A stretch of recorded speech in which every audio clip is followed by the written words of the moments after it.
Thank you for joining us today. We'll start this off. We'll kick this off officially and do the official introduction. My name is Matthew Gallant. I am one of the directors of member relations, member engagement here with the MBA. And this is a part of our series, Access to. This month, we're going to be highlighting access to experience, right? How you can leverage education to build stronger leaders and teams. And Dave, I don't know about you, but I think we put together a pretty crack team of I think leaders so too. and learners for everybody. I'm excited to introduce you guys. So I'm going to kick this off. Sarah Valentini. Sarah, you're the co-founder and CEO of Radius Financial Group. Near and dear to my heart. I've been working with your team in many different facets for many years. So I appreciate you being here. You started that bank in 1999. You've spent the last 2 decades building a company known as much for its culture as its production. You were recently recognized as an Entrepreneur of the Year, New England finalist. And really, like, your work has been driven by the simple idea that, and I think it became one of Radius's official taglines that better has no finish line, right? Mm. So welcome, Sarah. Thank you for joining us. Mr. Andrew Marsh, as I call him, you're going to hear me refer to him as Andy. Nobody else is allowed to do that. That is a Matt exclusive thing. I'm just kidding. But Andrew Marsh is the SVP of Credit Risk Officer at Megastar Financial out of Denver. He's got more than 20 years in the mortgage and fintech industry. He's built his career on the credit risk side. If you follow him online, he is one of the more open people voices in the business, and we appreciate Andy for that. His whole approach comes down to clarity, communication, and no surprises. I think in risk, that is important. No surprises is key. We have Lindsay Barbera. Lindsay is the mortgage industry executive currently serving as vice president of third-party risk and strategy at Atlantic Bay Mortgage, where she oversees cyber and information security, business continuity, vendor risk management. Her career spans roles. I mean, Lindsay, you've been servicing, right? You've been in strategic growth, product management, business development, operations, reflecting really a track record of driving innovation and operational experience, right? So I think it's amazing you're here. And Mr. David Uppen. David Uppen himself has joined us. David runs our education division and our strategy for the Mortgage Bankers Association. He's been here since 2013. So a couple of years, Dave. You get a couple of years under your belt here, right? Yeah. Happen to Your team, one of the stats that always blows me away, Dave, is just how many people MBA Education trains a year, right? I think the current stat for last year is 85,000 members are trained a year in this industry just through MBA Education alone. So, I mean, blows my mind. Every year blows my mind. end the call right there, right? Yeah, right. Mic drop. No, it's 85,000, but my favorite is Lindsay. She is one of one. So it's 84,999 plus Lindsay. Plus Lindsay. Yeah. Yeah. Well, she's been great to work with on this panel. I haven't met her before, but working on prepping for this panel, she's been great to work with. So we'll give her some credit for that, at least. Yeah. So, Love it. but thank you guys again for joining us. I think we're gonna have a great discussion. We're gonna open it up. I like to call it a power question. I really still wish to this day I had a soundboard, because I'd love to make like that electrical sound when I ask the power question. And I open it up with this. So, not a sales pitch, but you guys are all CMBs, right? Save David and I. David will be a CMB one day, and Matt will add a designation to his title in the next year, but it'd probably be AMP. But CMB is one of the hardest credentials in our business to earn. The three of you have chose to go after what I call deep knowledge, right? That's what the CMB is. It's deep knowledge. It's showing your credentials within this industry in a market that's really like pushing people just trying to survive. Like, we're all just trying to survive the market and figure out where things are going. So let me start with the power question for all of you. And we'll start with Sarah because she's first on my screen, and then we'll go to Lindsay, and then we'll go to Andy. Why did you guys choose over the last few years to become CMB? Sarah, you're our newest CMB. You just got your CMB a couple months ago. So why did you guys decide now is the time? So for me, it was personal.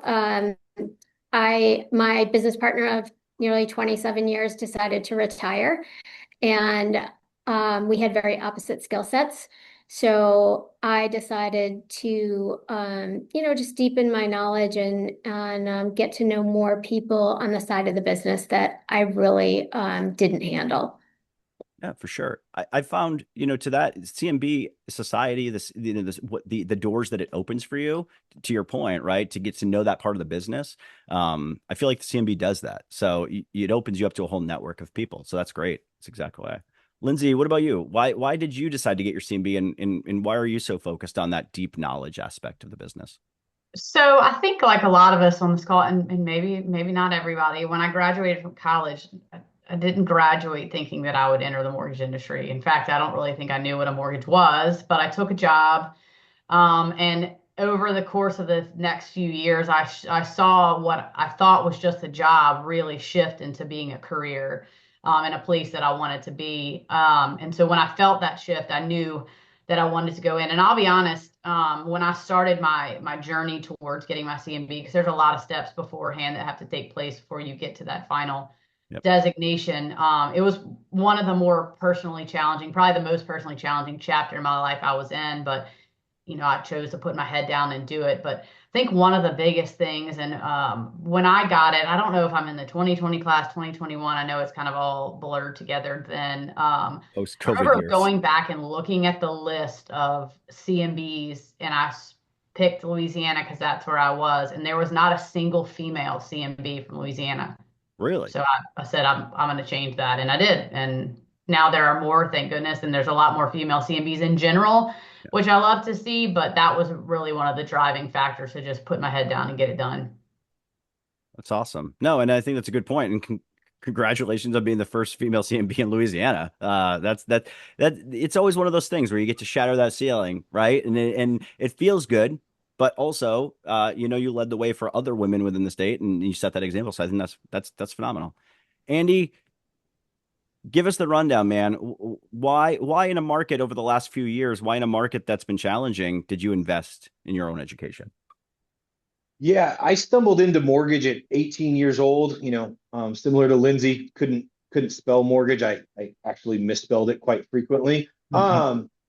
And my path kind of just opened up in front of me. There was no intentionality to it really, Yeah. learned one thing, picked it up, got good at that, moved on to the next role.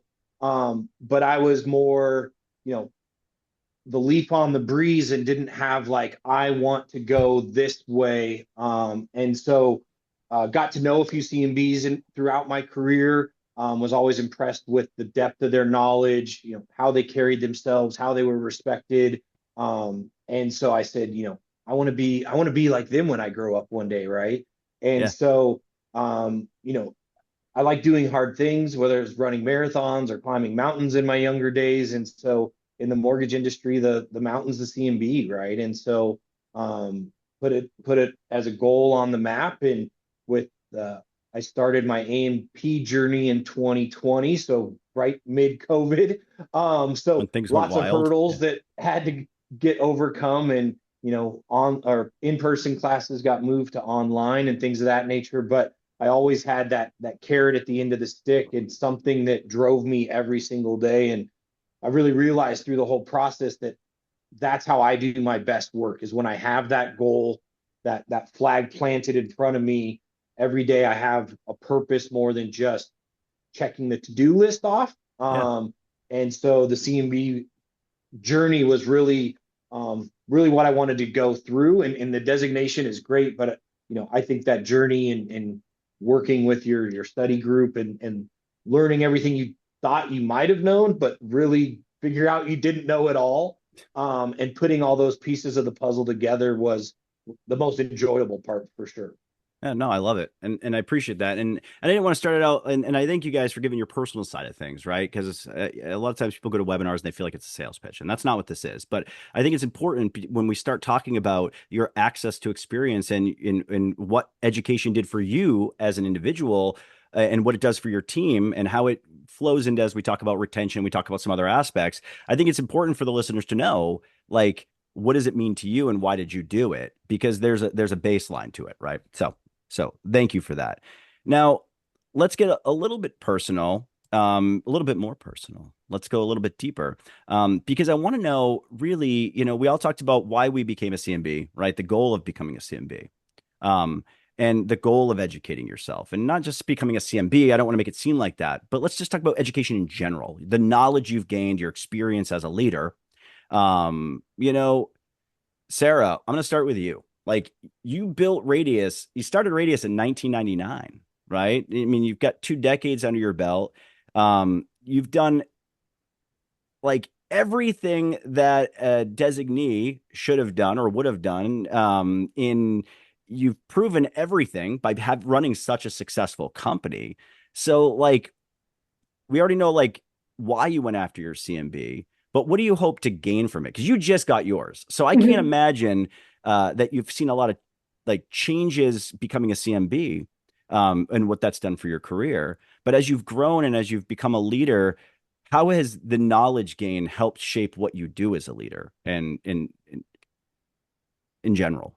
So, I think for me, I really believe in developing team members, and I feel as a leader, you have to do something first. And, so that was important to me.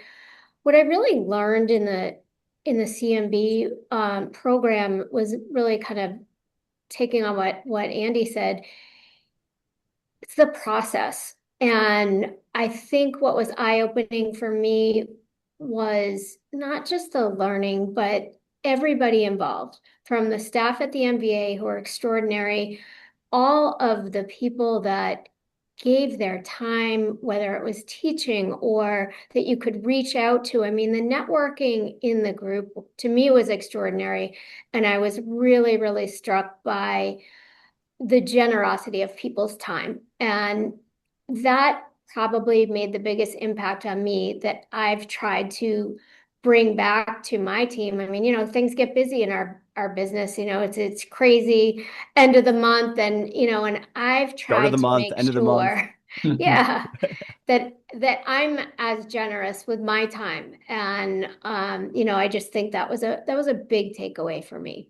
Oh, that's awesome. And it's as leaders, we could talk about the validation of it, right? Like, I'm validating that I am this level, right? A lot of leaders will do it for those reasons, or they go to trainings, they get degrees, they get certifications and designations for validation.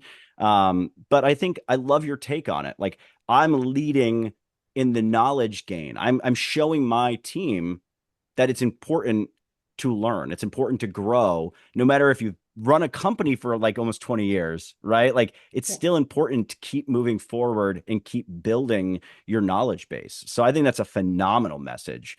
Andy, like, you come at this from the credit risk, right? You didn't even know how to spell mortgage. I still don't know how to spell mortgage. I have to spell check my emails every day, it seems. I've been in this industry almost 20 years. But like, the regardless of CMB, you teach a lot, right? Like, you're a CMB, you're an AMP, you also teach a lot of training. Like, tell me about the doors that knowledge gaining and knowledge sharing has done for you in your career. Where has that taken you in your perspective? You I think the best way to put it, and it's not just professional but personal, is trying to leave everything you touch or everywhere you go better than what you found it, right? And so that's why I like teaching now, is going through it. I was doing school mortgage banking one, and my good friend Bob Manser sent me a really nice message on LinkedIn, and just asked if he could touch in throughout my career and kind of keep tabs on me, and offered to be a resource if I needed it. And I was floored, and I was blown away. And then kind of at that moment, I'm like, I want to be that person for the next generation. And so that's one of the big things that drives me on the education side, and just being part of the community that makes a lot of the decisions and decides the direction of the association, and being in that room. And I got my CMB in 2024, so I'm still on the rookie side of things. And so I do a lot more listening than talking. Yeah. But by doing that, I learn a lot, and just seeing what does success really look like. And, not just at your own shop, but how as an industry do we make our country, our community, our city a better place? And how do we help, you know, people that are looking to learn more and get into the business or advance their career? How do we make it easier and more accessible for them as well? Oh, I love it. And Lindsay, that brings me, Andy mentioned something about the room, right? Being in the room. Um, you've led in a lot of capacities within the mortgage industry, different divisions. The number of different designations you've earned is also reflective of that. So, when Andy talks about being in the room, and he's in listening mode because he's, still learning, he's still growing, and we always are learning and growing. But like, what is all of this knowledge, this depth of knowledge that you've obtained over the years, these designations and in this growth personally? Like, what does all that depth actually bought you for you when you're in the room? Like, do you feel like you're on a better footing? Like, what's that room feel like now when you're in it and you're at that table and you're leading? Give me the breakdown. Like, has it helped? Oh, it certainly helped. I think, if we go back to when I started and I got my CMS, I joked about not knowing how to spell mortgage back then, but when I was asked to run servicing, like by then I had learned what a mortgage was, but like I could definitely not tell you much about servicing. So, I leaned into the MBA. And so that's what really kickstarted my journey of obtaining these designations. And I think that one area and one, um, group that doesn't get as enough praise as it should in a lot of where my connections, in addition to the people I met through, my AMP, Mickey being one of them. Andy, we did it in 2018. It came up on my time up the other day, seeing Mickey in my class, Mickey, I love and her. being connected to her still all these years. But is the Future Leaders group, the MBA. I mean, some of those folks, you spend a lot of really intentional time in person with your Future Leaders team, building essentially an organization from scratch. And throughout all of the experience and all of these designations, the networking and the connections and the relationships that I have, when I do enter a room or an area where I'm far from the subject matter expert, I know where to turn. I know who to ask. I know who to lean into, who to lean on.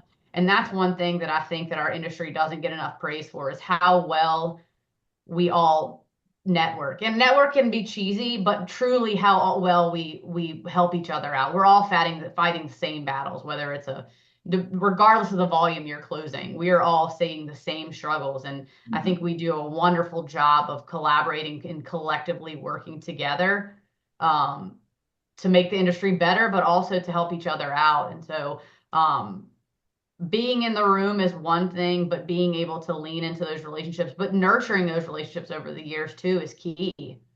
Yeah. Oh, absolutely. I mean, do you guys, as a group, do you feel like do you feel like you would be as sharp, as reactive, as reflective as you are now as leaders without going through and out taking the time to invest in your own knowledge base and education? Has that made you better leaders overall? You don't think you'd be there, Lindsay? You don't think you'd be as sharp and that's the kind of the answer I was hoping for. So that's a good one. I don't think so, because I mean, learning it's one thing and putting your head down and learning it, but speaking through experience and like talking to what people have navigated through, I think is half the Yeah. half the battle. And I mean, You're not Dave, learning the concepts, you're learning from practitioners, from the people that are the best in the business at what they do, and are volunteering their time to teach their subject matter expertise. yeah, And it's,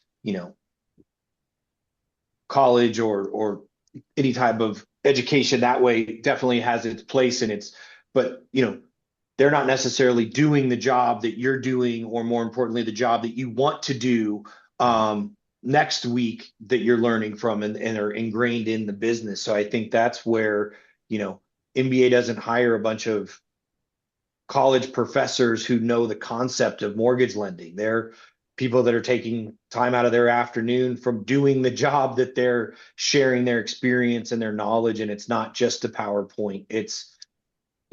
it's sharing that real life experience that brings that example or that concept to life that, especially learning servicing or secondary marketing where I didn't have that experience. I mean, I could read the PowerPoint and, I'd have to reread it every morning and still couldn't have passed the test, but getting that real life story, Yeah. that's what really brings it to life. And at least for me, made it consumable and digestible. And I think that learning from whether it be the experience I've had in the different facets or just learning, because when you get into CMB, you're literally learning everything about the mortgage industry. When problems come your way or challenges come your way, it allows you to take a step back and really analyze how it affects various departments. I mean, if you've only been honed in on operations your whole career, then how it impacts sales, how it impacts the secondary market, how it impacts the sale of the loan. And it's having that, larger lens perspective, I think is something that's extremely valuable when you walk away from this. Yeah. Oh, and I'll just jump in here. I mean, I think we all know that you could throw any one of MBA's PowerPoints into an AI platform and get the answer and get something out of it. That's why it's the people that teach it and the people that you're learning next to that bring it to life. That you can get the information from the guidelines, you can get the information from the website, but it's hearing what people are doing, how they're doing it, and where they're either not succeeding or succeeding, that I think it really does come to life. And again, Matt, I know this is not supposed to be an MBA education sales pitch, and No. don't want it to be, but I just do want to make it clear that we try to lean in as much as possible into that cohort and community. So you are building those lifelines. And Andy, I know you said that the CMB was the mountain. I think about Colorado 14ers. I always want to make sure there's another little mountain just kind of on the horizon that you can still climb. And that's why we have the CMB Society and the Future Leaders alumni group. So you can kind of continue going higher and higher and higher. And, even when you get the CMB, that's not the end of it. That for some people, that's just kind of the start of it. Well, I think that goes back to the experience piece, right? Like experience is not just in taking the trainings and to passing the test. Experience is the lifelong journey that learning is. And that's the culture that we try to foster in any industry, right? You want to foster that culture of continuous learning. And Dave, as we're talking about, as we're talking with these three CMBs and these three leaders about what knowledge gain means and has done to them, like you have some insights that I want to try to extrapolate out a little on this. Is you see hundreds of thousands of people, 85,000 people go through these programs a year. Not so many CMBs, even though we'd love it. We don't want 85,000 CMBs. That's a lot of CMBs. No. we couldn't handle that. More, but Teresa's like, I'm not doing the designations anymore, so you're fine. Get 85,000, right? But you see people go through these programs every year. And I want to ask, like, what do you think personally separates the ones who take knowledge and turns it into real careers and in use of their careers, and not just somebody who collects letters? Because I see people with strings of designations and they've been in the same job for 20 years, and there may be value to that, but what do you see the difference? I mean, I think first off, what I see. Know where it is, so we can put it in his vehicle. It's in Dad's car. Okay, but I got it. I think number one, it's the confidence that people gain just by starting the journey and just seeing that they evolve. I don't know if Jeremy Bowling is on this call. I know he's a new CMB, but he was talking about the very hungry caterpillar. When people show up to Future Leaders, like they're raw, they're scared, they're kind of young at mindset about learning. When they come back for that June session, and we just had the commercial class that was last week, we have the residential that's coming to DC next week. They're just a different person. There's a different level of confidence. There's a different level of just kind of respect for themselves and respect for the industry. So, look, I think some people, and I don't blame them at all, kind of need to collect the letters, want to collect the letters for business development purposes. But by and large, within those 85,000, people are doing it because they see an opportunity to be better, be stronger, and lean into this industry. And I do think that education, whether you're getting it from us, whether you're getting it from Knowledge Coop, from Zinix, from, there's so many great education providers out there. I think it is just a sign that you are making yourself better and you're stepping outside your comfort zone.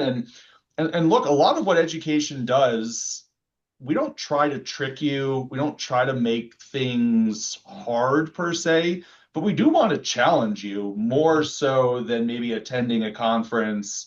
Again, whether it's an MBA conference or an industry conference, but we do want to push you outside your comfort zone and knowing that you do become a stronger person because of it. So I don't know if that answers your question, Matt. Yeah, I think it does. I mean, I think that's the crux of education. I mean, you know how darn passionate I am about learning and sharing knowledge in education. So, I think you hit it pretty much on the head. All right, so let's talk about.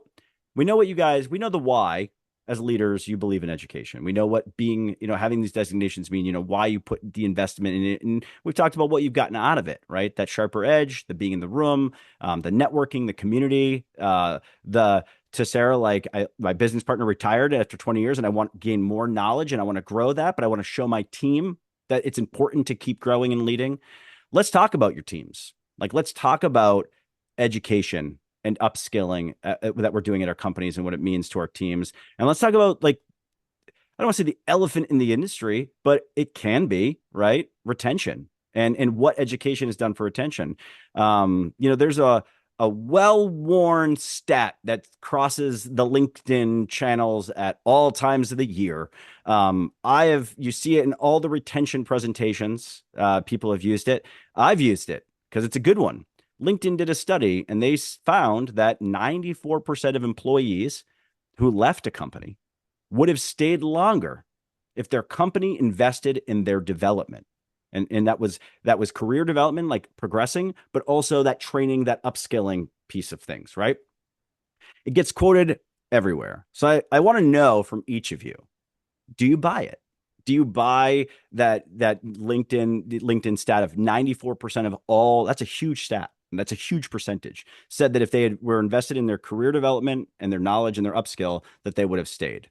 What do you think? Sarah, I'll start with you. Yes and no. I certainly think that you somebody has to feel like you are invested in their growth and you care about their growth. I question the stat because I think sometimes people leave because they think, oh, I passed my CMB, now I should be, CEO. Which go ahead. But you know, maybe I'm just a little bit skeptic on the stat, but I absolutely do believe that you have to have a culture where you are, investing in growth, not just by paying for education, but by fostering it and by practicing it daily. It's not just offering to send somebody to training and have letters after their name, but it's really by having that as part of your culture. Yeah. I think that's a great answer. I'm a little skeptical of it too, Sarah, to be honest with you. But I think, you make a good point. And in the chat, David White, I'm pretty sure he's responding to this, where he said, career development goes both ways. I provide many opportunities they're not taking advantage of. Well, your employee takes advantage of it, and then they think that they need, like, they get their CMB, and now I'm a CEO. Well, no, you still have to work. You still have to progress. And if they don't feel like you're progressing a career development, they may still leave, even though you've supported them through that process, right? So I think it helps with retention in a lot of ways, but Lindsay, Well, what and do you I think? think to Oh, David's point, education, David White's point, education, it might not be formal education for everybody. You may have people that don't want it, don't need it, aren't ready for it. And I think if you have that honest conversation with that individual, then informal education, kind of mentorship, just shadowing, that may work as well. So it's not always about, oh, I'm going to spend $1,000 on this training program or $50 on this course. That it's, many shapes and sizes for all the different people. And that kind of goes to Rebecca Todd. Rebecca, I'm looking for you on LinkedIn right now. Would love to have the conversation. I think it's about what your journey is right now and where do you want to be and who do you want to be as an individual, yeah. that shapes that conversation, because there isn't, just because you're in credit risk management doesn't mean that there's one path or one next step. So always happy to have that conversation. Yeah. And I'm sure Lindsay would connect with you after this too. Like he'd give some career advice on that piece too, right? Lindsay, like, and because that's what you and Andy do, credit risk management. That's what you guys are in that risk pool. Yep. So, um, Lindsay, what do you think on that stat, that 90, the retention? Is investing strictly in their career development and their education? Do you think 94% of employees would stay? I mean, If they, I will echo what Sarah said too, and what a lot of us are saying. Certainly can be if it's done right. I think that it's not just offering the opportunities. You've got to listen to your people. Development and having opportunities is key, but it's the companies that offer those opportunities, but they're listening to their people. They are making a point to make sure that their folks are in the right positions that are highlighting their strengths, that also, but that also align with the vision of the company. One thing that makes me really proud about Atlantic Bay, one of their core values is we inspire growth, and the definition of growth to different people is different depending on who you ask. Some just define it very narrow-mindedly with like advancement, promotions, what's your title? But here, in a lot of places, define growth both professionally and personally. So I think that, and oftentimes those result in advancement. But I think you can offer all the development, but you have to listen to your people and talk to your people and find out where they want to go. You can offer them everything you want, but that's not where they want to go, or if that's not truly what they need, then it's a waste. It's a two-way street for sure. Oh, for sure. And I want to jump, Andy, give me 1 second. I want to jump back to Sarah real quick because Lindsay, what you just said resonates because, we talked earlier, Sarah, your motto is better has no finish line, right? Mm-hmm. Like that's that's one of your company mottos. Now, do you think that motto is all encompassing, or is it keeping people engaged in training, or that you'll keep investing in them no matter what? Is it a culture thing? Like, can you explain that motto a little bit? Sure. I think it echoes what Lindsay said. I just want to bring back to it. It just, became part of our culture, and it was an offhanded comment that someone made one day, and it was just talking about something that, somebody thought we did really well, and the person that really got the was deserving of the credit of what was great. He said, better has no finish line.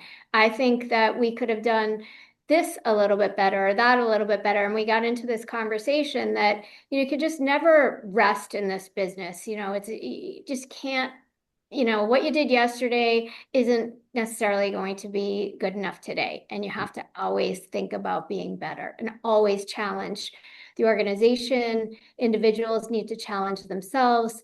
It's just really important for this industry. Yeah. And there are going to be people that don't want to. Right. And that's okay. Like if we all wanted to be leaders, it'd be a really crowded room. But right. And the people that do want to grow and be better, they will stand out. There's an age-old debate we were talking about the other day. What happens if we invest in developing our people and they leave? But what happens if we don't and they stay? Correct. So I think it's a two-way street. Boom. But I think sometimes it doesn't even go by not the 94%. I think if you really dug into that, it has a lot less to do about development and it has more to do about there's more pieces of that with the culture, career growth aspirations. It could just be where you are. You might want to be further, and that's okay. Yeah. But the people will stand out, and it's okay that not everybody wants to dive into education like some do. I mean, I think we should encourage it always, but at the same time, I think a lot of, my personal thoughts on this, and even though I'm moderating, I love to throw my personal thoughts on education. I think a lot of times when I talk to employees or I talk to leaders often feel like we offer a ton of opportunities for our employees. They don't take them. You talk to employees, they're like, we aren't offered anything.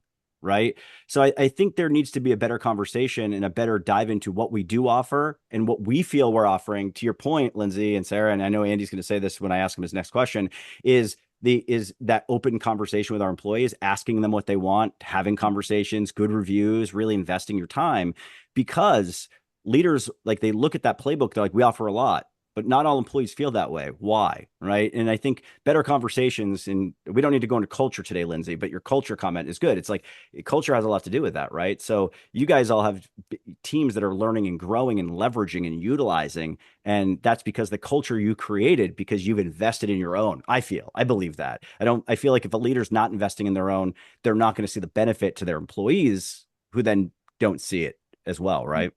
And Andy, you invest, from what I've heard about you from a lot of people, is that you invest, you have like robust conversations. You're investing in your people, right? When you develop somebody, are you doing it to keep them? Are you doing it for a different reason? And can you give us a breakdown of like, what your time looks like with developing somebody out? A couple of things. I think happy people make productive and successful employees and team members, not Yeah. just in your team, but across the organization. Specifically, I manage credit risk, so the underwriters report up to me, and so having underwriters that are approachable, knowledgeable, and can communicate with sales in a personable, upbeat manner resonates throughout the entire organization. Yeah. That oh my God, I have to call so and so and ask a question on this. That from the loan officer that reverberates to their referral partners to and so making sure your people are happy just makes them better at what they do, right? And makes coming to work more fun for everybody involved. We just revised at Megastar, we just revised our annual review form and added a section on checking in with the employee. Where do you want to be? What are your goals? Because I think that's one of the biggest things I've learned, and one of the biggest mistakes I made as a young leader was thinking everybody wanted to take my path, or that was the path, right? Yeah. Success looks different to every single person on this call, every single person in your CMB study group, and every single employee at your organization, right? I may have an underwriter who wants to be a loan officer. I may have a loan officer that really wants to be an underwriter, or wants to learn somebody who's really, really good at math and they want to get involved in secondary marketing. And so laying out a one size fits all path and career growth doesn't work. And I think it adds additional stress to employees. Yeah. And there's offering opportunities and making sure people know they're there when they want them and how to obtain those, and not making it feel like, oh, you have to do this or you're going to fall behind. One of the quick shout out to the MBA is the Path to Opportunity Scholarship. Yep. I've Yep. used it. I've introduced it, I guess is the right way to say it, to my team for over a decade, and I've lost count how many of my teammates over the years have applied and obtained that scholarship. Mm-hmm. And one, I think having to write that letter telling the MBA why you believe you're a good candidate for that scholarship really puts the employee in the right frame of mind of like, I want to grow. I want to get a scholarship to take education because I'm in a growth mindset and I want to move forward, instead of saying, hey, School of Mortgage Banking's in Denver tomorrow. I signed you up. Be there at 8 a.m. Monday morning. They're going to show up. They might even pass the test, but are they going into it with that insatiable thirst for knowledge, or are they doing it because they think it's going to make me happy, or it's going to give them job security? And so, really knowing the employee, getting to know what their aspirations are, not just professionally, but in life, and helping them obtain that. That's what a leader is to me. That's what my leaders have done to me throughout my career, knowing that it's there when I want it and when I'm ready, and helping me get through the hard parts when I'm not sure what the next step is or I don't know the answer. And I'll echo a little bit of what Andy said too. Developing, creating an environment where your employee feels safe to talk to you about it, because so many employees, maybe they don't like where they are, or maybe it's not the best fit, but they feel like if they say something, they could lose their job. And so one of the things that I think, to me, vulnerability is a strength. Some people see it as a weakness. I think it's a strength. Creating an opportunity in an environment where your employees can say, look, I really don't like it. Because I've been there before. This is not, but also being mindful, like, what are my employees' strengths? Like, you can have someone work for your company for a while, but they might be super unhappy if they're not in the right seat. So, Yeah. picking out those features, like, what are their strengths? And, maybe it is, moving them somewhere else, or maybe it is transitioning it or changing it up a little bit. But I think having an environment where folks feel safe to talk to you about it and that they won't be penalized is half the battle. Oh my God, Lindsay, my biggest mentor. I so echo that. My best mentor that I ever had. She's still my mentor today. When I first got into like leadership, or not first, but after I've been in leadership for a little while, she like transformed how I think of leadership, right? And the one thing she always says is never ever be afraid to coach somebody to a better opportunity within the organization. If the role is not the right fit, it is the biggest injustice you can do as a leader to try to train somebody into that role, right? Like if it's not the right role, help them be successful in another role. It's somewhere else that they're going to find success and they're going to enjoy what they do and they're going to get better at it and they're going to feel like they're participating at a different level. So I love that sentiment. And I'll Well, throw, yeah. go ahead, And Dave. I know this is an anathema for a lot of companies and people, even if it's not within the same organization. Yeah. MBA is really strong. I don't know if people know this. Joe Gormley used to work at MBA. He's now the president of Ginnie Mae.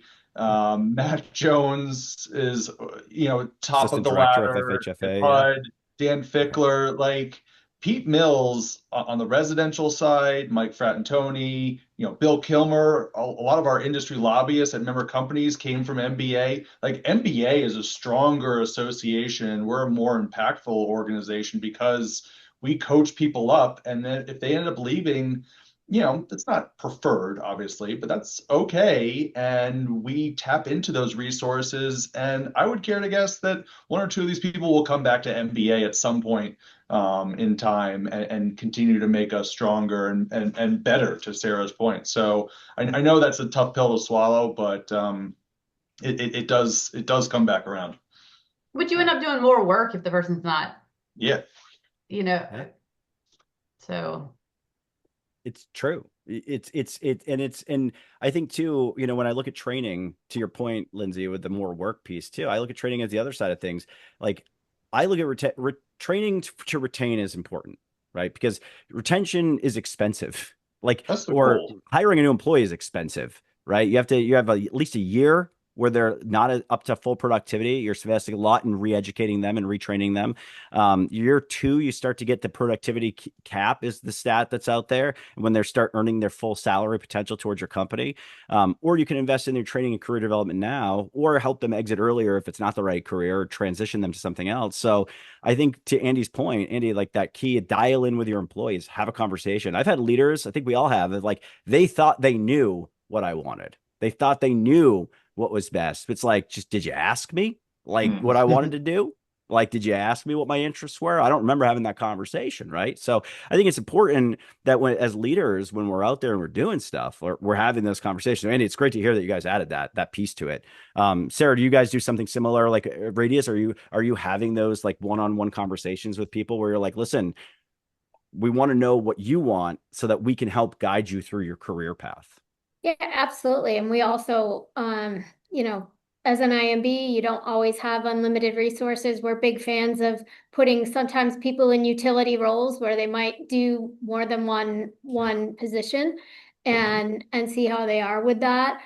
But I also think what we do a lot of that works for us is, the CMB program is amazing. All the programs at the MBA are amazing, but I don't think you always need formal training for people all the time. You have to take care of the development opportunities that exist every day in our organization. I mean, somebody could become a CMB just by talking to, all the different departments. And as Lindsay said, the beauty of the CMB program is really learning how all the parts fit together and what the impact is.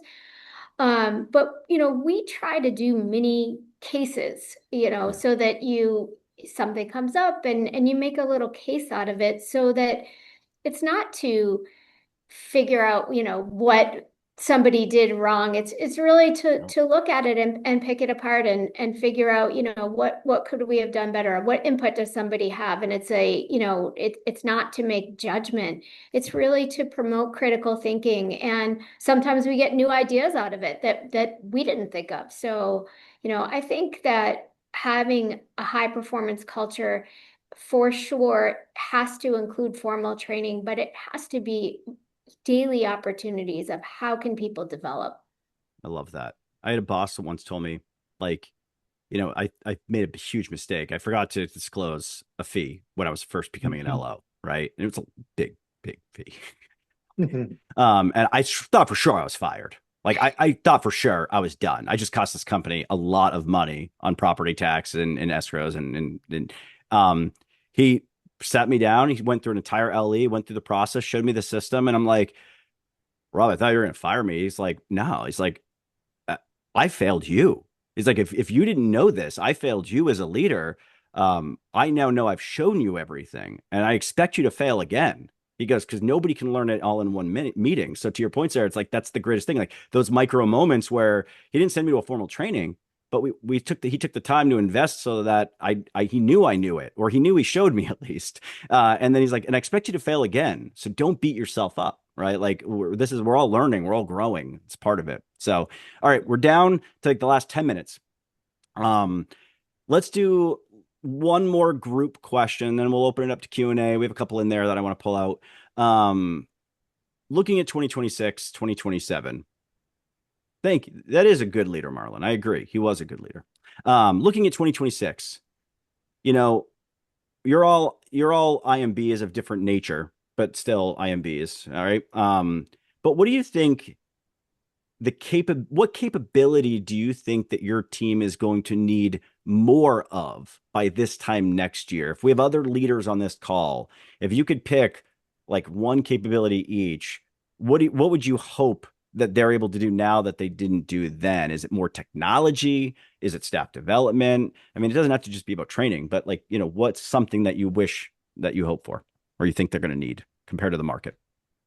Is AI too cliche of an answer? No, don't say AI. No, I'm just kidding. Training on AI would not be a bad thing, right? Because it seems to be going that way. I think adaptability. I think we are changing so quickly. She took my word. Oh, sorry. Sorry, Andy. Think of a new one. Go ahead, Sarah.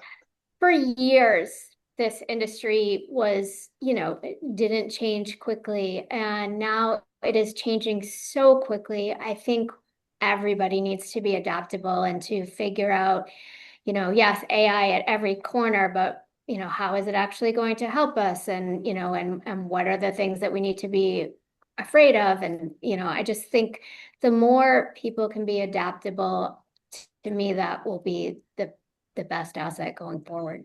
Oh, I like that answer. Sorry, Sarah, Andy. can you train on adaptability?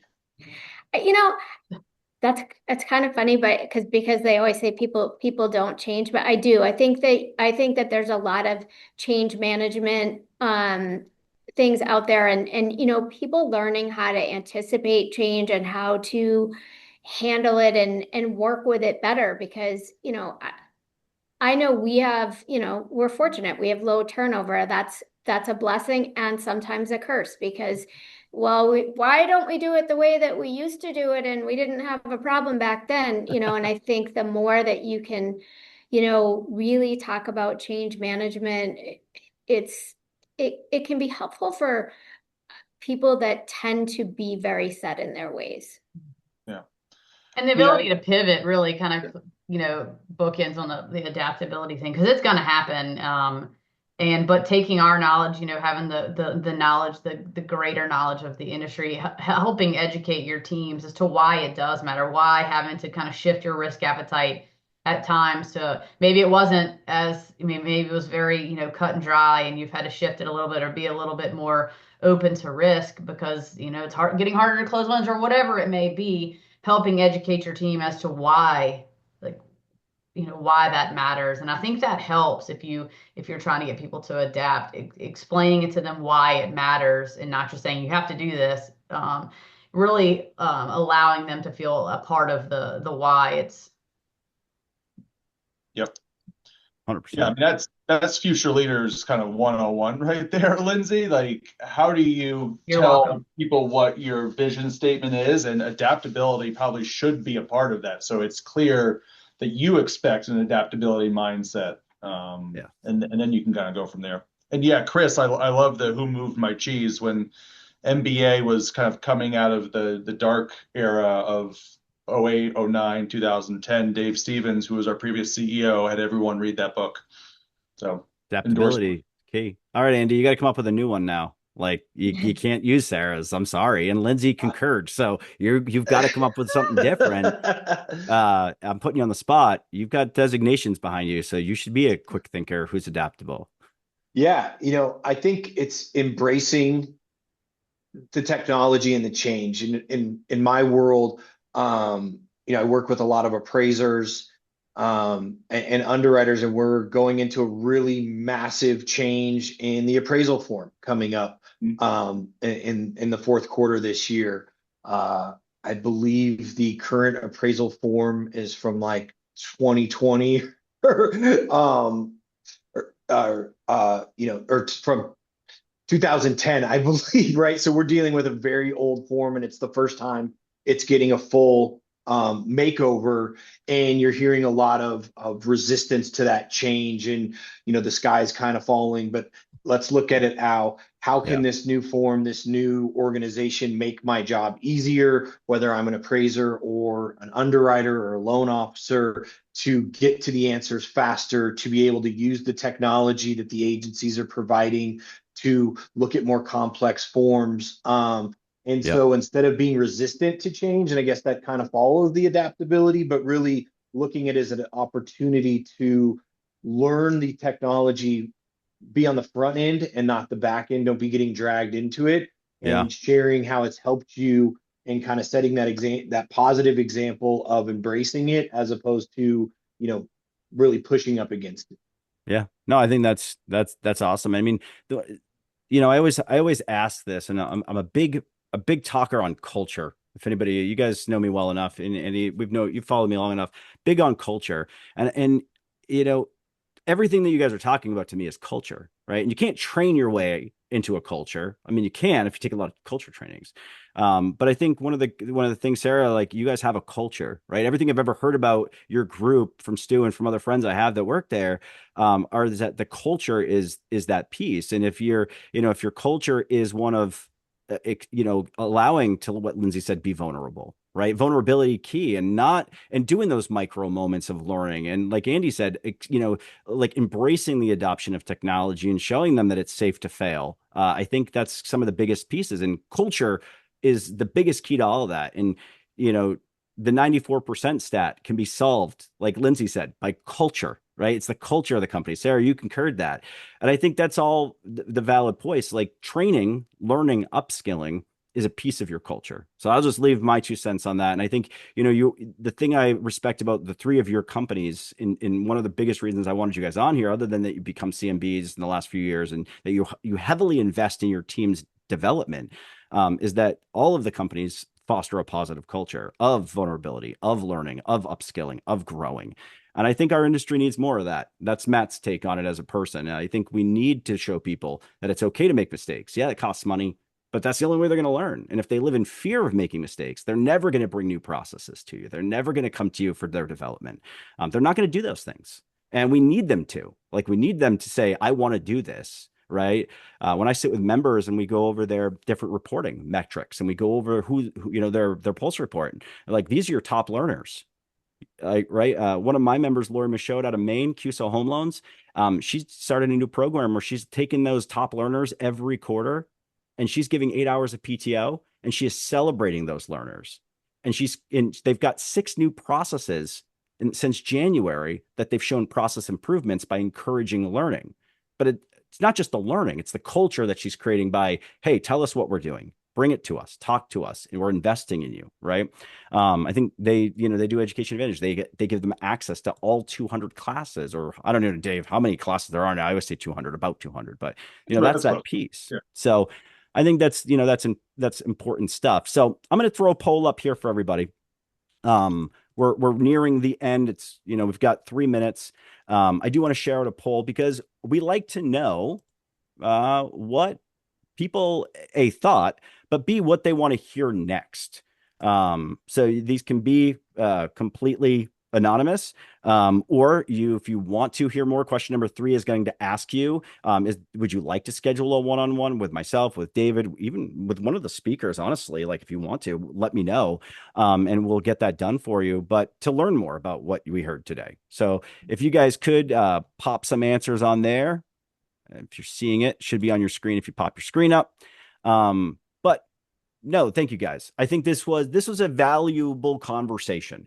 I think you've all dropped things that leaders needed to hear.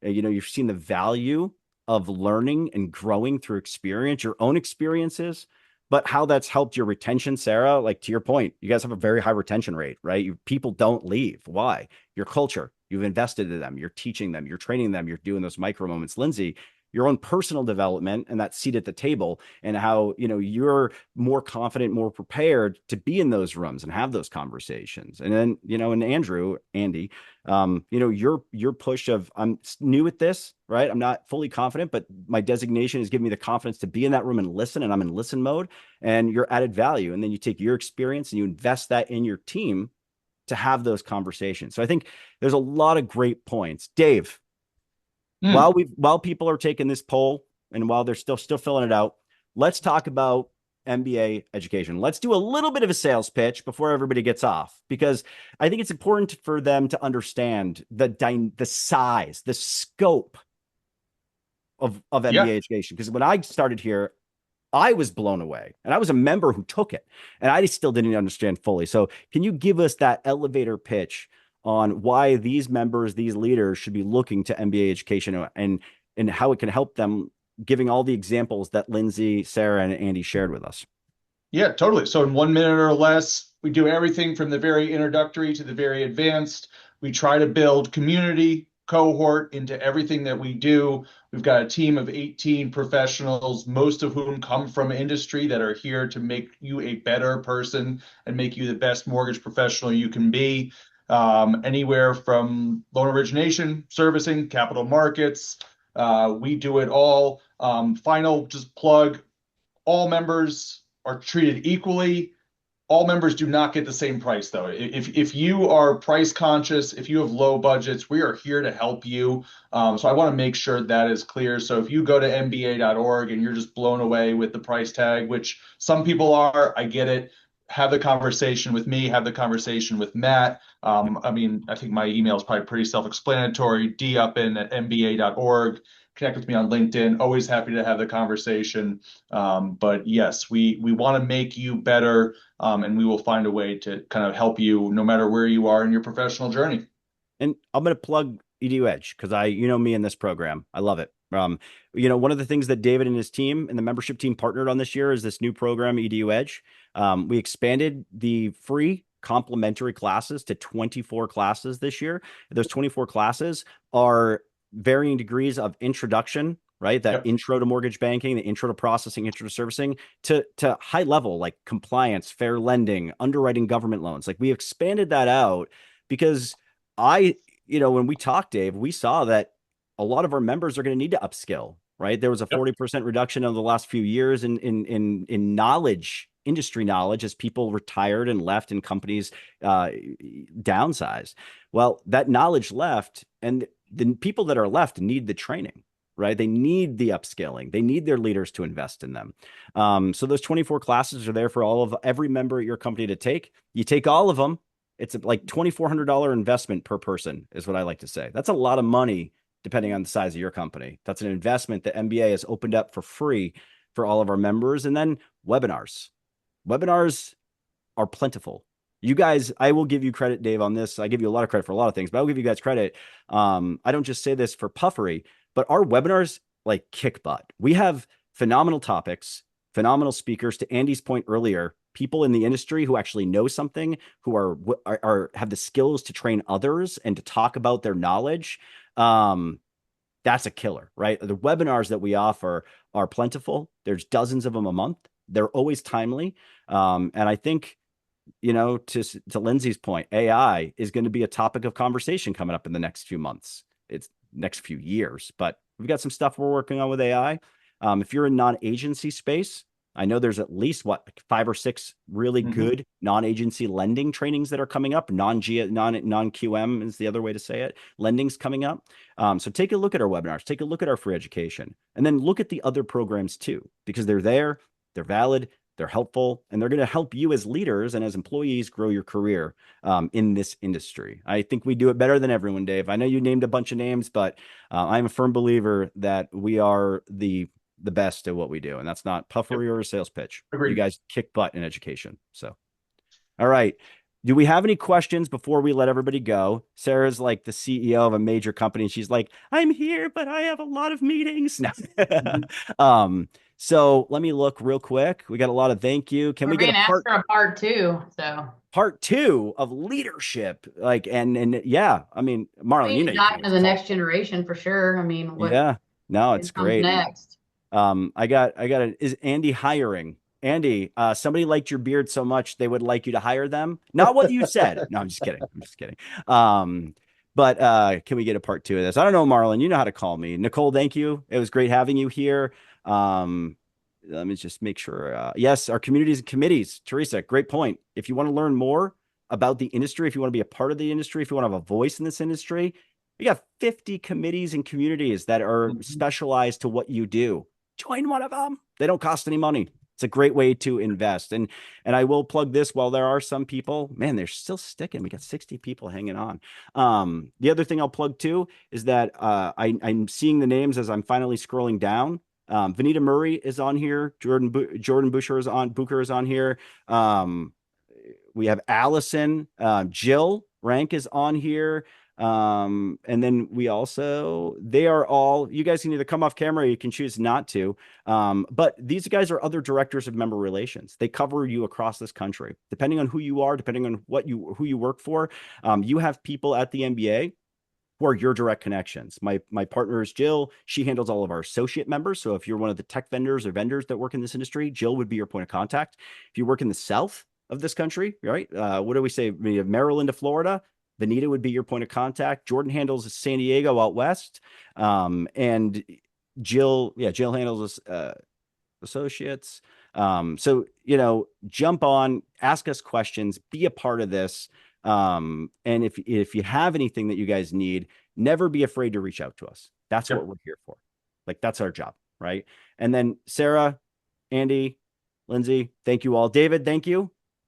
Yeah, no, thanks for putting it together. If anybody has any education questions, just email David. Don't bother me. Write to David. Flood his inbox with education questions. He'll answer them all. So Teresa clapped at that one, David. Flood David's inbox with that. So thank you guys. We're going to end it here. Everybody have a great day. Bye. Thank you for your membership. Thank you for being a part of this. Thank you for sharing your knowledge, everybody. I appreciate you. Bye. Thank you. Bye. Bye now.